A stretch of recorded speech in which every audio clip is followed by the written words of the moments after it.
Hi friends, hi everyone. Welcome to our channel BA Civil Engineer. In this video, we are going to discuss about sedimentary rocks. So mainly in this video, we are going to discuss about what is sedimentary rock, what is the importance of sedimentary rocks, how they are formed, and what are the different types of sedimentary rocks. So these are the aspects we are going to discuss in this video.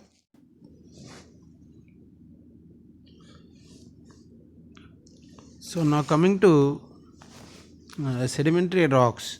Sedimentary rocks are those formed due to weathering. So these are the rocks which are formed out of weathering process, right? So which is a weathering process is nothing but it is a process of disintegration and decomposition. Disintegration and decomposition or erosion of the pre-existing rocks. So or because of the erosion, due to erosion of pre-existing rocks, the sediments are going to get traveled or transported from one place to another place and leads to formation of these sedimentary rocks. Also formed due to chemical precipitation or due to accumulation of organic remains such as plants and animals hard parts. So the hard parts of the animal which does not have undergone any decomposition process, that remainings and chemical precipitates, all these together will accumulate and undergo deposition and leads to formation of sedimentary rocks. So by another alternative is mainly chemical precipitation or deposition of the chemical substances or due to accumulation of organic remainings which leads to formation of sedimentary rocks. That way also the sedimentary rocks are formed. Since the sediments represent secondary, these rocks are also called secondary rocks. Why it is called secondary rocks? A reason, if you see, mainly these sediments are coming from disintegration process or decomposition process of some parent rock. So from the parent rock to new rock, these new rocks are formed. So those new rocks are formed from this parent rock. So that is why these rocks are called secondary rocks. Secondary rocks. So by volume, the secondary rocks constitute, means the sedimentary rock constitute 5% of the lithosphere. On the Earth's surface, out of the total volume, if we see, they occupy around 5%. Next one, sedimentary rocks are lithified equivalents of sediments.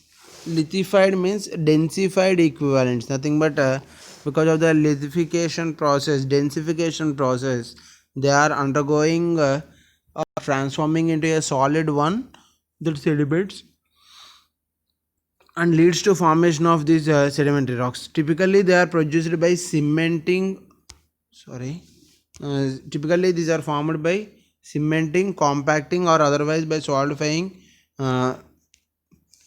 pre-existing unconsolidated sediments.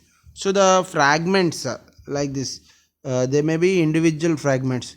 So all these individual fragments may get deposited at some place and they will be filled up with some cementing material. In between there will be some cementing material. So that cementing material, here I am showing with another color, right? So all these are cementing bodies or cementing material. So all these cementing particles will hold the grains, individual grains, into as a composite unit and leads to formation of these sedimentary rocks. So mainly if you see, these sedimentary rocks are mainly formed by cementing or compacting or otherwise by solidifying unconsolidated sediments. Some variety of sedimentary rocks are precipitated directly into their solid sedimentary form and exhibit no intervening existence as a sediment. Means some chemical compounds, for example calcium carbonate, so that calcium carbonate may be in liquid form sometime. So because of the precipitation process they may undergo sedimentation and leads to formation of sedimentary rock. So because of that only here it was told. However, they are precipitated directly into their solid sedimentary form and exhibit no intervening existence as sediment. So that is another form of origin. Next, organic reefs and bedded evaporates as examples of such rocks. So organic reef, organic remainings and bedded evaporates, evaporated material which were bedded on the surface. All these are examples of the rocks which are formed from directly out of precipitation. So because of this process of physical weathering and chemical weathering, they are significantly different. They generate distinct products. So what we can understand, see this, what we understand is these sedimentary rocks are formed out of two main process. One is chemical physical weathering and another one is chemical weathering. So the products which are formed out of physical weathering will be different and the products which are formed out of chemical weathering will be different. Next, if we see the sediments, fundamentally different kinds of sediments and sedimentary rocks. Two types are there mainly: clastic sedimentary rocks and chemical sedimentary rocks. So based on the various modes of formation, now we will see how these sedimentary rocks are classified or types of sedimentary rocks. Okay, so here you come, types of sedimentary rocks. So what are these types of sedimentary rocks? So first one is clastic rocks, mainly sandstone, conglomerate, breccia, shale or mudstone. All these comes under clastic rocks. Next variety is the chemical and organic rocks. So in this, if you see, evaporitic rocks is one type of chemical and organic rocks. Mainly due to precipitates, it will be formed. These rocks are formed due to evaporation of saline water or sea water. Example, gypsum, halite, etc.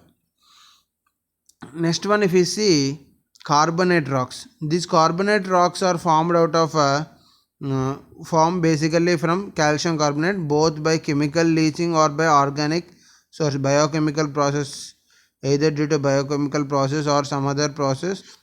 Out of calcium carbonate, these carbonate rocks are going to be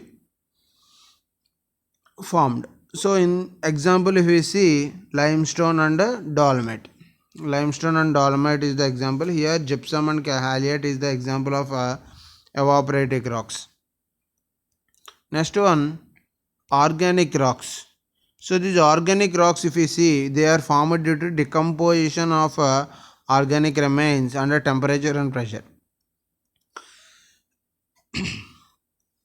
Temperature and pressure. Example, coal and lignite. So coal and lignite, all this comes under organic rocks. So this is about types. So clastic sedimentary rocks. In detail, if you go about clastic sedimentary rocks form when existing parent rock material is weathered, fragmented, transported and deposited in the layers and then compacted and cemented with and lithified to form sedimentary rocks. So this is the process of formation of this clastic sedimentary rocks. Mainly when an existing parent rock undergo any weathered process, and if it is fragmented into small pieces, and if they were transported and they were deposited in layers and then compacted and cemented with cementing material and then lithified means densified to form a sedimentary rock. All these steps were included here. So produced by weathering of rocks mainly. Examples, if you see breccia, large angular grains is due to this clastic rocks only. Next one, conglomerate, large rounded grains. Sandstone, sand sized grains here also. Siltstone, silt sized grains. Shale and mudstone, silt and clay grains. So all these are different clastic sedimentary rocks. Okay. Next one, chemical sedimentary rocks. So if you see the chemical sedimentary rocks are formed by variety of processes and divided into subcategories as inorganic, biochemical or organic chemical sedimentary rocks. produced by chemical precipitation. First one, evaporates are formed mainly because of this chemical precipitation formed by evaporation of seawater. Example, if we see sodium chloride salt, what we use daily, and also gypsum, CaSO4 2H2O or CaSO4. Gypsum also formed out of evaporates. Next one, carbonates. Carbonates means carbonation process, or limestone CaCO3, dolostone calcium magnesium bicarbonate. All these are carbonatic rocks.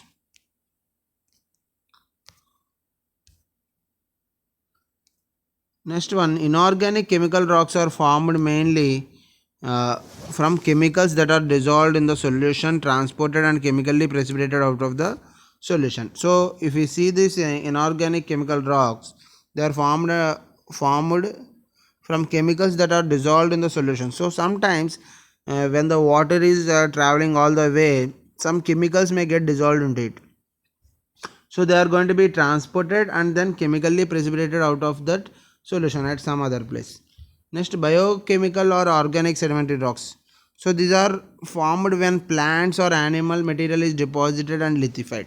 Means if any remainings, animal remainings or plant remainings were left over, and if the lithification process has taken place, it leads to formation of biochemical or organic sedimentary rocks. Next, those classified as biochemical generally involve some forms of fossilization or the accumulation of fossil organism or organic remainings such as shell fragments. So that only we have discussed now. So mainly here in the organic sedimentary rocks, if you see, there we can see accumulation of fossils, animal evidences, animal or some organism evidences can be seen here, like shell fragments or bones or something else we can see, mainly because of this biochemical process. And organic sedimentary rocks or biochemical rocks involved with this kind of fossilization, so that we have to observe. Organic rocks, and another category is organic rocks. Organic rocks are the rocks which were classified as clastic, involve the deposition of plant material and formation of peat and coal deposits. So sometimes only plant material may undergo deposition, and it may leads to decomposition of that plant and formation of peat and coal deposits. Because of this organic material, the organic material which is undergoing decomposition, organic material which is undergoing decomposition, uh, because of the decomposition only, this peat is going to be formed and coal deposits are going to be formed. Mainly those coal deposits are called organic rocks.